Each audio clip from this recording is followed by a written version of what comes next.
Good morning and welcome, everybody. This is the Conquering the 2-Week Wait session, and my name is Liane Moccia, and with me is Alicia, and we are so happy that you are all here. We are going to do a combination of talking to you like this, as well as sharing some slides with you today. And you're welcome to ask questions in the chat. And so why don't I share my screen and we'll just jump right in.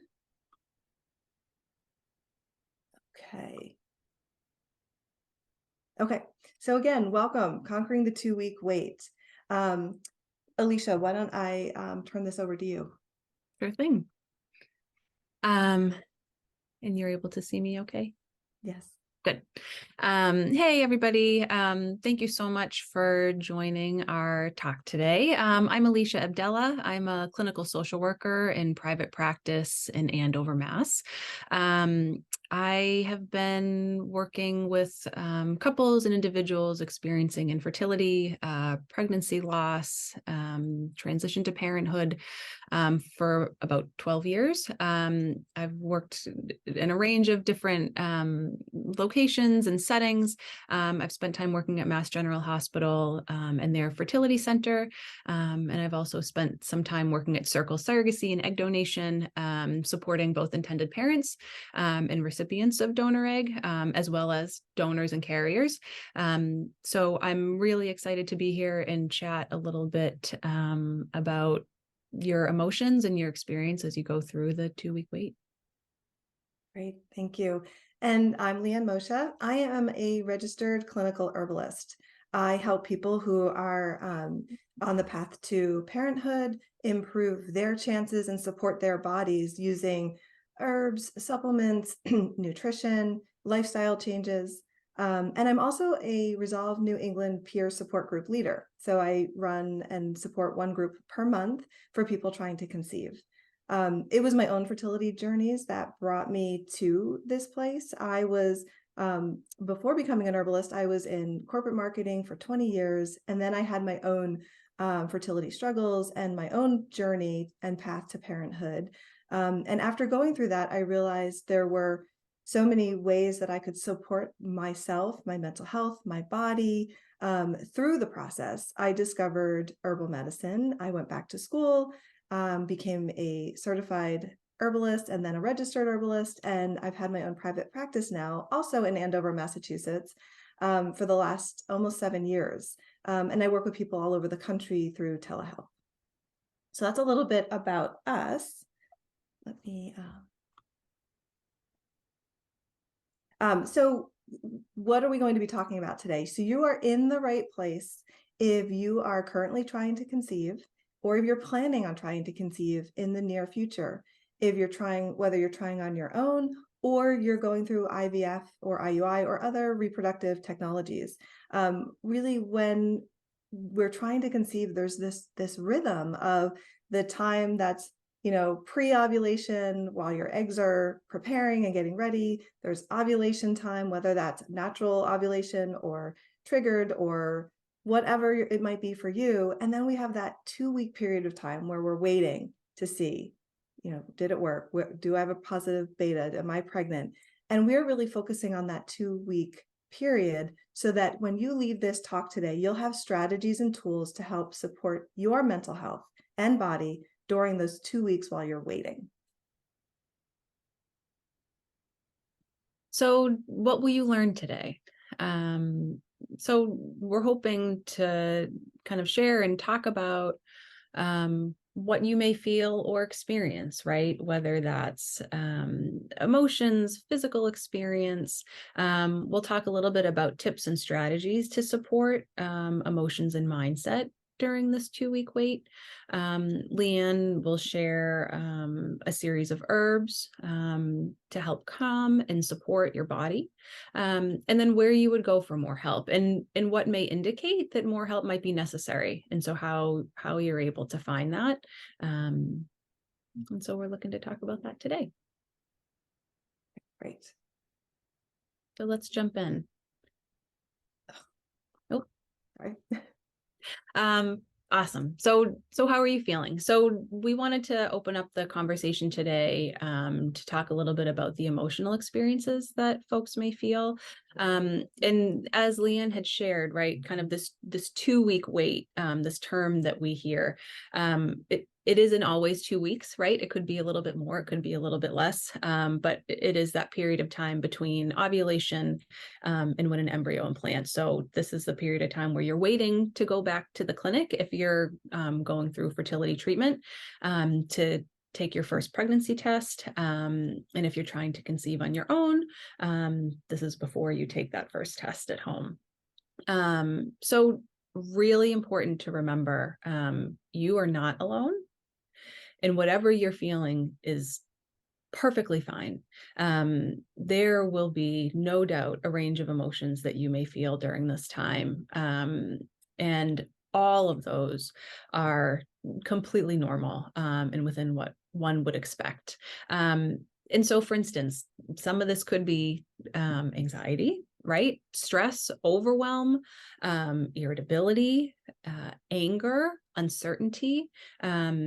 When I work with clients and they're waiting on this first pregnancy test, this is a lot of what we talk about, and spend a session or two kind of going through what it's been like for them. I think that feeling of wanting to do all the right things, right, and wanting to make this work is also important to remember that at this point, the outcome is out of your hands, right? You have done everything that you could do to make this happen, and now you wait, right? I think it's also important to remember you can't mess it up. There is nothing that you can do that is going to negatively impact this period of time, right? So I think kind of keeping those things in mind as you go through this 2-ish week period. So what can you do, right? That would be helpful, I think, emotionally and for your mindset, right? So many interventions. What might that be? I think probably one of the most important things that you can do is move your body, right? Get outside, go for a walk, give yourself a chance to stretch, get your body moving a little bit. Certainly enlisting the support of people around you. For some folks that I work with, they haven't really shared too much about their experience. It's not something that they want to disclose at this point, and that's totally fine. Is there perhaps one person outside of the couple, right, if you're going through this with a partner, who you can talk to? And certainly if you're going through this as an individual, solo, who is there in your life that knows? Is there one person? And I always kind of recommend and encourage at least one person knows that this is something that you're going through.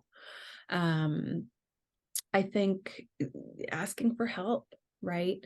Being able to reach out, knowing that this is a real experience that people go through, even if it's invisible, right? People can't see it, that it's okay to ask for help and reach out. And then I think additionally, some folks who I work with find that it's helpful for them to stay super busy during this period of time. And that works for them. For other people, they don't want to take on more than they can handle during this time. And they don't want to feel too busy because it just adds to their overwhelm. So I think kind of being aware of what works for you and going with that, right? You know yourself best. You know what's most helpful to you.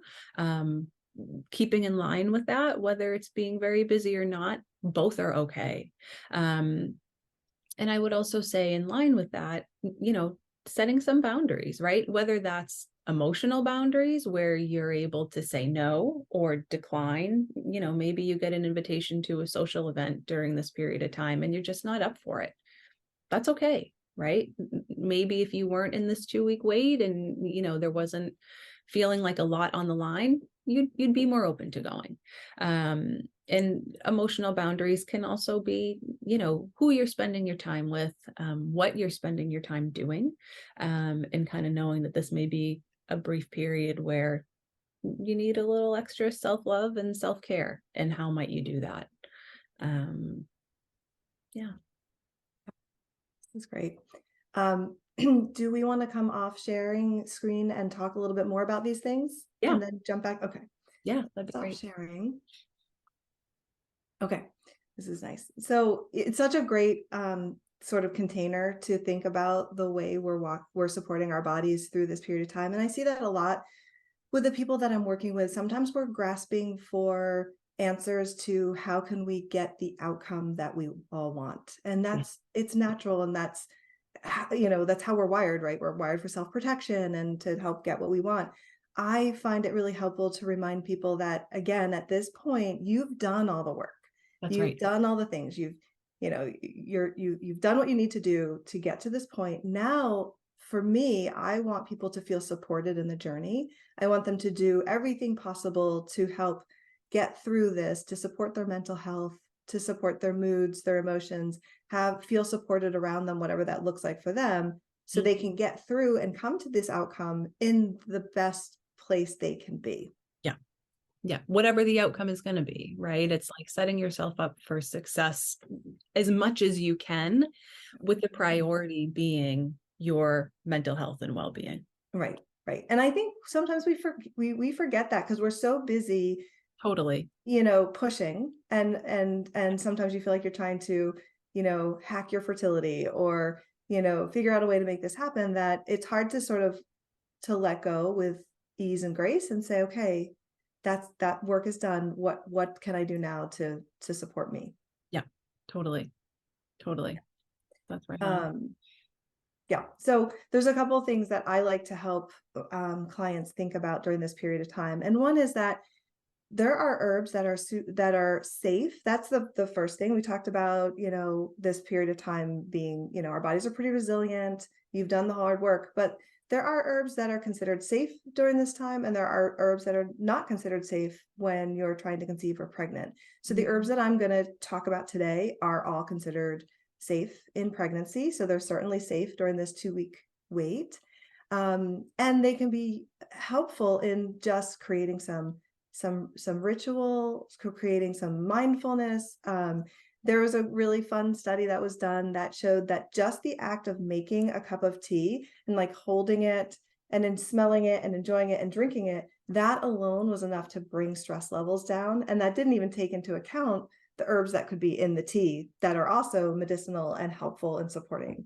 That's great. And that's almost like like a mindfulness intervention, right? And kind of just being in the moment, grounding yourself in this act of self-care, essentially, right? And kind of turning off maybe the noise or the other things that are going on in your life, and being able to just be present right in this moment and kind of give yourself a break. I think that's great. Yeah. I'll talk about one herb to start, and then we'll maybe come back with some other strategies that we can layer in. So for that one herb, I do want to share my screen so that you can see a picture of the plant. This is the study I talked about where just having a cup of tea could be calming. But one of my favorite herbal teas, or herbs in general, to lean on during this time is called lemon balm. And lemon balm is a beautiful plant. You can see it on the left. It grows very well in all gardens. It's a mint family plant. So even in New England, and we don't have the longest growing season. I'm not the best gardener. This plant, if you can grow mint, you can grow lemon balm. You absolutely don't have to grow it on your own. It's very readily available, which is why I like talking about it on most grocery store shelves or natural food stores, or even online shops. You can pretty easily find nice, high quality, organic lemon balm tea. Lemon balm has been studied for its ability to help promote calm, focus, and mood uplifting. If you talk to a whole room of herbalists and say, what word comes to mind when you think of lemon balm? Most people are going to say, oh, it's uplifting. It's mood lifting. It's like a smile. Just smelling lemon balm, it's got this beautiful lemony scent, can help ease some tension. But if we really want to get into some of the studies, and I will admit I'm a bit of a science nerd, I love looking at research and data. And there are studies that have shown that lemon balm can improve mental performance, so that calm, focus, and clarity. as well as decreasing anxiety in as little as one dose in 1 hour, which is another reason why I love it for this time period, because some herbs take time to work. You need to take an herb for 3 to 6 weeks before you start noticing a change. Lemon balm, you really can feel and experience a change in 1 cup of tea. So there was a double-blind placebo-controlled study that showed a significant increase in self-ratings of calmness, as well as some improved mathematical processing. This study was actually done on people who were diagnosed with ADHD, so that's interesting. Cool. Another study just showed stressed volunteers showed taking 600 milligrams a day for 15 days. So this was in capsule form, but you can get very close to this dose with a couple of cups of tea a day. They significantly reduced anxiety manifestations. They improved anxiety-associated symptoms and lowered insomnia. And I really like lemon balm is not a sedating herb. It's not going to take a cup and knock you out, but it really will help with healthy sleep patterns in general. So I think this is a really helpful herb if you're feeling stressed, you're feeling a little angry, which I think is a really normal emotion during this time. And when I come off sharing, maybe that's something we can talk about. And it also is really helpful for people who are light sleepers or not sleeping well through the night. So let me stop sharing so we can talk a little bit more about that.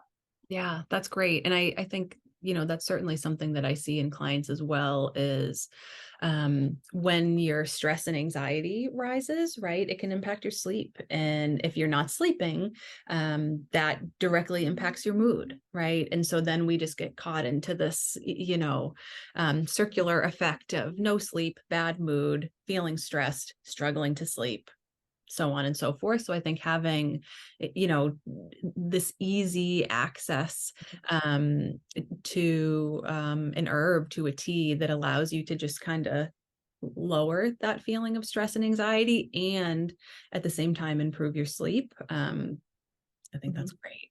Yeah. And something that I hear comes up a lot with the clients that I work with, but also in the peer support groups with Resolve New England, is this feeling of anger, but then self-judging or feeling guilty that you feel anger. Yeah. I'm just curious of your perspective on that and what you've seen in your practice. Yeah. I mean, I think that really highlights, the range of emotions that people feel when they go through this process, right? There's so many highs and lows there, and there's so much intense feeling, whether that is anger or self-doubt or uncertainty or anxiety or depressed mood, right? And so how exhausting it is to go through that range. And again, coming back to sleep and rest and giving our bodies a chance to just kind of neutralize. It's hard when you're activated and you're on all the time. So I totally hear you. I think that's something I see in my practice too. Anger, kind of generally, right, at what's going on, but also anger and frustration at oneself and one's body. Right. Yeah. Yeah. Right. Yeah. And I think it's just, helpful to acknowledge that all of these emotions are not good or bad. They just are. That's right.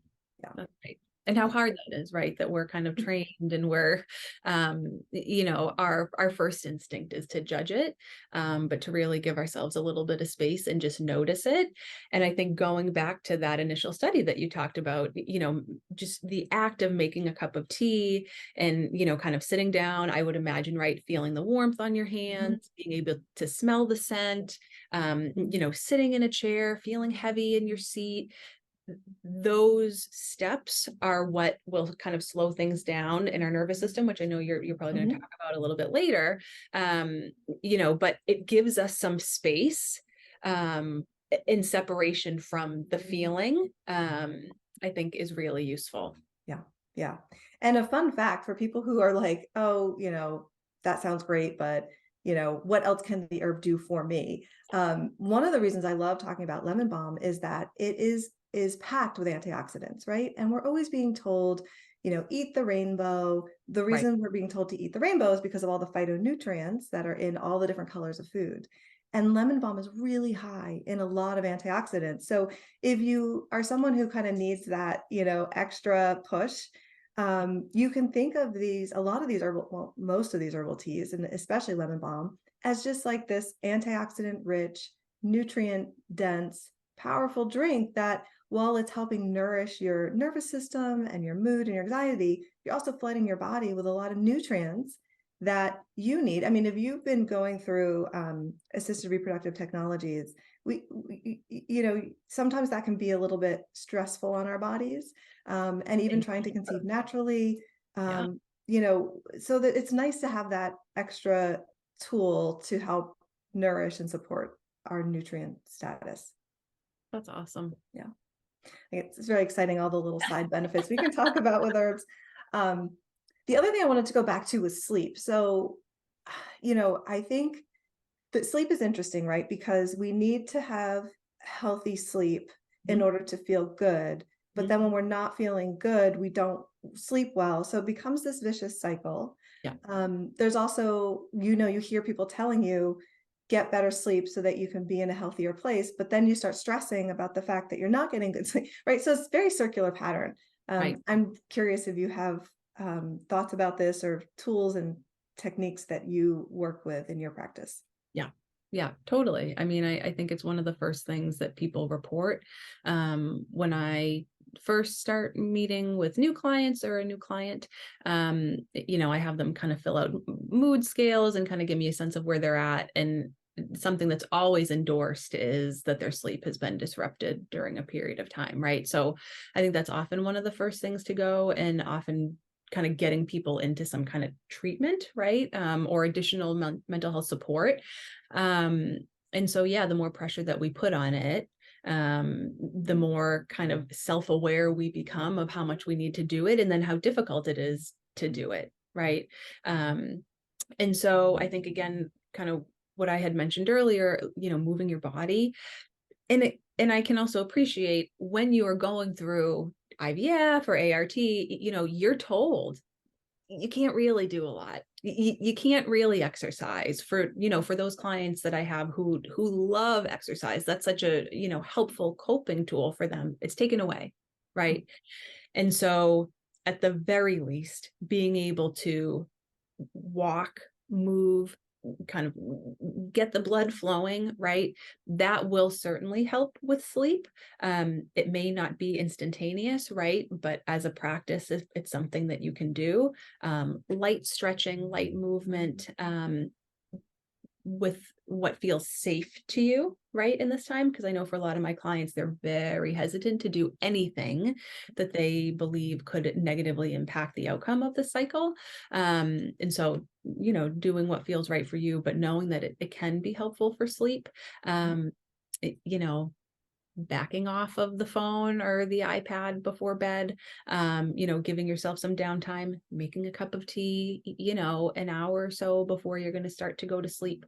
And then, as I had mentioned, having issues with sleep is a reason why people come to see me, in addition to their fertility struggles. But having a place to talk about what I would imagine, right? All this ruminating or thoughts, intrusive thoughts that are going through your mind that just so happen to sneak in when we're starting to settle down and try to go to sleep. Um, Having a place to talk about that, it's helpful, right? It's Yeah. really, really helpful. Yeah, absolutely. One of the tips that I found helpful when helping clients move a little bit more is setting a timer, because so many of us work from, in front of a computer all day, whether it's that from home or in an office. So setting these timers, some people like um, it's called the tomato timer. It goes like every 20 minutes. It will give you and there's so many things that happen there. You get up, you get a little bit of movement, but you're also increasing the blood flow to the pelvic area, which can be Right. really helpful in this time. But I remember, and I hear this a lot from people, that sometimes you're just really uncomfortable after going through some of these procedures, that you don't want to move so much. But you're right, that movement and continuing to move is so good for the blood flow. It's good for healthy sleep patterns later that night. Yeah. I have another herb that I'm going to share that is another one that can be really helpful for our sleep in the evening. Lemon balm, as we just talked about, has been shown to help people get healthy levels of sleep at night, but it's not sedating. So sometimes people need something a little bit more to help unwind, help their mind calm down, and help prepare for sleep. And chamomile, I love talking about because I think it's one of these underestimated herbs, right? I mean, how many of us have been out to a restaurant and they come out at night with like the little dusty tea bag of chamomile tea, and you might have as an after dinner. And a lot of people tell me they don't really love the taste, or some people do really like it. But I would just say that experiencing a nice organic loose leaf cup of chamomile tea will elevate that experience and flavor to a whole new level. It doesn't have to be loose leaf. You can certainly get higher quality bagged tea as well. So I don't want that to be a barrier for anyone. But if you're feeling into experimenting and trying some loose leaf teas, I have a basket that I love to use. It's like you put your loose leaf teas in here and it fits perfectly in your mug. It's a really fun way to experience herbs. I like chamomile because it is calming. It helps our minds calm down, helps us let go of some of our worries, really soothes the nervous system. And there's been some studies. So one study found that only 220 milligrams of chamomile, that's a very low dose that is easy to achieve in a cup of tea. It was more effective than placebo in relieving depression and anxiety in adults. And that's a study that was done in 2012. Another clinical study found that chamomile relieved mild to moderate anxiety in people diagnosed with general anxiety disorder. So I feel like it really is a great ally to help supporting those anxious feelings. And because it is a little bit calming and a little bit sedating, it can help us with promoting sleep. I like to recommend a cup of tea about an hour before you go to bed, because that gives you enough time that you'll be able to go to the bathroom and not be waking up. The other thing I'll say is like the dose is in the tea, not the water. So you don't have to make a big 8-ounce cup of tea. You can use the same amount of tea you would normally use, put it in 4 ounces. It might be a little bit more of a concentrated taste, but you won't have all that liquid if you're worried about waking up and going to the bathroom. Mm-hmm. The other thing I love about chamomile is it does help improve our digestions, as it's called a carminative in herbal medicine. So it helps improve our digestion, which if you're eating a bigger meal or you're eating a little bit later in the evening, that can add to some discomfort and making it a little bit harder to go to sleep at night. And sometimes having some chamomile tea after dinner or before bed can help with that. So this is one of the, and it's, it's safe in pregnancy, it's safer in this time. So this is another herb that I like to sort of rely on and recommend to people during this time period. That's great. That's great. And I think to your earlier point about kind of the physical experience that women might be having during this time, right? That kind of bloating and just feeling not great after all the hormones. It sounds like that would be really useful. Yeah, I think managing if constipation is a problem for somebody, it can really be a problem during this time period. Yeah. And so leaning on tools that can help support that is helpful. Yeah. Yeah, that's great. Yeah. Another thing I was thinking about was how our community around us can be very supportive. And I love what you said earlier about, it's kind of up to the individual how much you want to share, whether that's with many people or maybe just one. But having that community around you, that person or people that you can go to, I think can be really important. And sometimes I think people struggle with the balance of sharing and then feeling like they have to report out. And, now you've got people texting you. Did you have, what happens next? Where are you? Did you get a test back? How are you doing? Yeah. I think that also goes back to boundaries. What are we comfortable with? But I'm wondering how you've helped people through thinking about their people. Yeah. Yeah. And I think that idea of having, like one person outside of the couple, or if you're going through this alone, right? Like as a single parent, having one person at least that kind of is aware and in the loop. I really started to think about that when I worked at Circle, and folks were going through a surrogacy journey. because there's so many moving pieces and there's so much stuff happening and there's so much to keep track of and there's so much start and stop and hurry up and wait, Yeah.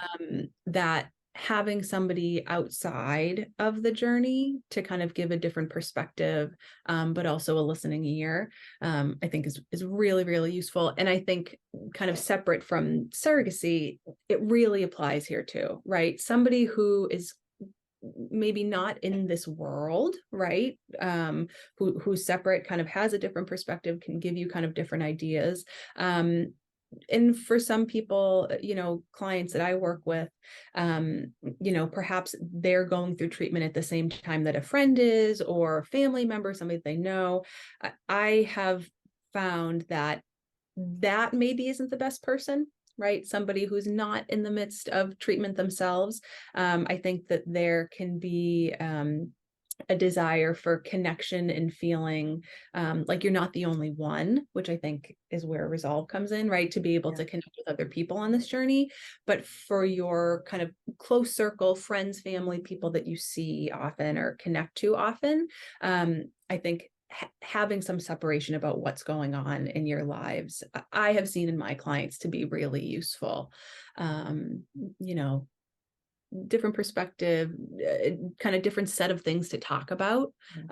Give yourself a chance to just kind of step away for a while, is not a bad thing. Yeah. Yeah. Yeah. I have found that even for myself when I was going through this, I had a group of girlfriends who didn't know what was going on. And I found that to be really helpful because I felt like I could be my old self, the person I was before this, Yeah. because they didn't know, and I could kind of slip into that, and it was just a nice break. But then I also did have my go-to people, who knew what was going on, and I could lean into that when needed. Yeah. Um, another plug for the Resolve New England peer support groups. There's so many different groups that can fit where you are in your journey or your unique circumstances. There's lots to choose from, and I just find that community can be so supportive in not feeling alone, being able to express emotions that you might not feel comfortable expressing to people. Sometimes it's a little bit easier to say it to a group of strangers who are all connected in some way, to say, this is how I'm feeling, and I need to just process it and say it out loud. Yeah. Yeah. And I think one other thing, to kind of piggyback on what you had said about, sharing updates or sharing information.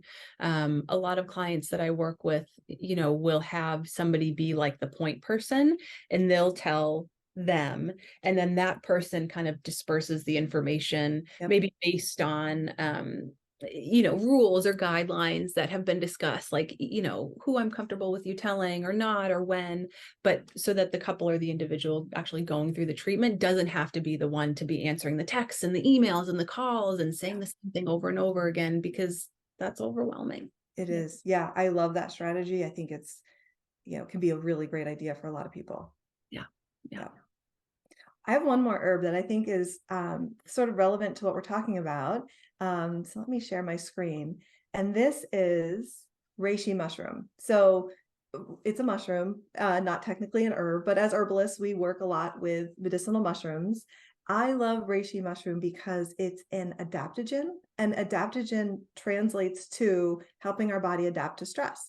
So as we know, or as we may know, when we're stressed, there's this whole cascade of hormones that happens. Our cortisol rises, our glucose gets dumped into the bloodstream. That cortisol rise has a downstream effect of a lot of other emotions and chemicals, and adaptogens help those stress responses not be such a large response. So it helps our cortisol not go spike so high.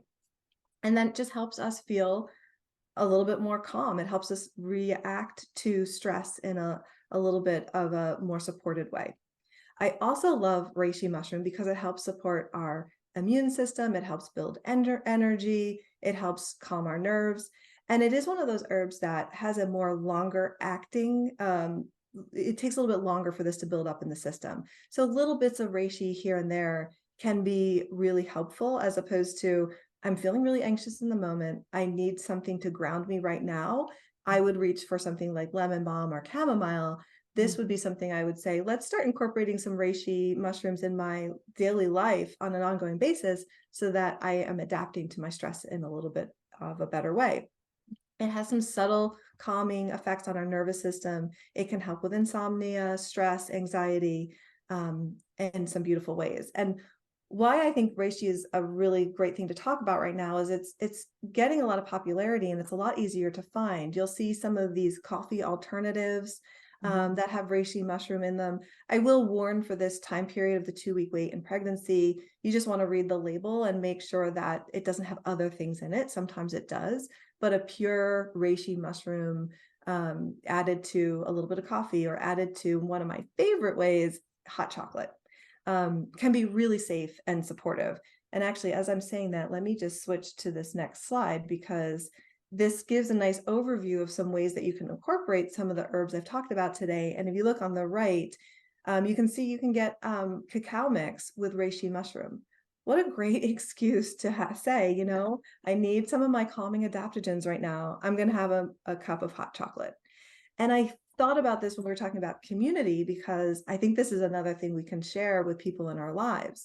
You know, maybe it's a afternoon or an evening ritual with, you know, someone in your family or a partner or a friend, where you come together, enjoy some hot chocolate with, you know, reishi mushroom and unwind together, or any of the other herbs shown here. And as I mentioned, it doesn't have to be complicated or fussy. You can certainly do loose leaf teas or loose leaf tea blends, but all the herbs I've talked about today can be found in, like, a Traditional Medicinals is a great brand that is pretty accessible on, you know, Amazon. I've seen it at CVS, Whole Foods. So it doesn't have to be hard. We can start slow, just experiment, see how you feel, how you enjoy the taste with these herbs. Let me stop sharing here. Okay. That's great. Yeah. I mean, it's easy, right? It's easy to access that. And I think it makes me think so much about kind of that one of the initial slides that you shared about how restorative and how helpful it can be to just do this one small thing, right? To just make yourself a cup of tea. And, you know, because I think sometimes during this period, people are looking for the thing, the one big thing, right? That's either going to get them through or make this happen or have a successful outcome. And, you know, maybe part of a successful outcome also means, like, you're really trying to take care of yourself and prioritize you. Yes. I would love it if everybody left our talk today with that sort of thought, that success is taking care of yourself through this journey, so that wherever the journey leads you, you are in a good place. Yeah. Yeah. Right. All right. Why don't we show people how to get in touch with us if they have more questions or thoughts. So for me, I'm on Instagram at Liane Moccia. My website is lianemoccia.com. You can email me at Liane@Liane As I mentioned, I do virtual consultations to help support your fertility journey with anyone all over the country over telehealth, incorporating herbs, nutrition, supplements, and some of the lifestyle suggestions and changes that I talked about briefly during our call today. But really, I love this community. I really enjoy working with everyone here in Resolve New England. So even if you just have a question and you want to learn more, feel free to, you know, message me on Instagram or email me directly. I'd love to hear from you. And Alicia. Nice. Yeah, I would love to hear from you too, if I can be helpful to you. I meet with clients in person in my Andover office, or virtually. I'm licensed in Mass and New Hampshire. So if you are in one of those states, you know, setting up a virtual call is no problem. And I think something else that I didn't really share too much, but I think it is helpful just to note, is when it might be useful to reach out to a mental health professional. You know, as we've said, kind of a range of emotions and experiences during this time is, you know, pretty normal, right? We're bound to see that. I think when it gets to a place of, you know, more, right? Kind of depressed mood, most of the day, most days, right? Or feelings of irritability that are kind of above and beyond, for you, what feels like kind of anxiety or stress. You're struggling with insomnia, kind of, your ability to function, is different, right, than it was before. Certainly thoughts of self-harm. Those are the times where probably is a good idea to reach out, right? And even if it's just to either have a consult or to make a connection, versus ongoing treatment, that's fine too. I'll have people that will reach out and say, hey, I'm anticipating starting IVF. I've been trying for a year and it's not working, and I just want to make contact with somebody and kind of have it in my back pocket. Perfect, right? That's fine too. You know yourself best, and or perhaps your partner knows, a family member, that one person in your life who's in the mix, right? They know, and they're able to say, hey, you're not, this is not you, and what's going on, and maybe it might be time to get a little extra support. So something to keep in mind, and if I can be helpful to you, feel free to reach out anytime. Great. Well, thank you. This was wonderful. I enjoyed our conversation. I hope that everybody also got some helpful information from this. We are here in the chat, so continue to ask your questions, and we hope you enjoy the rest of the conference. Bye, Great. everyone. Thanks, everyone.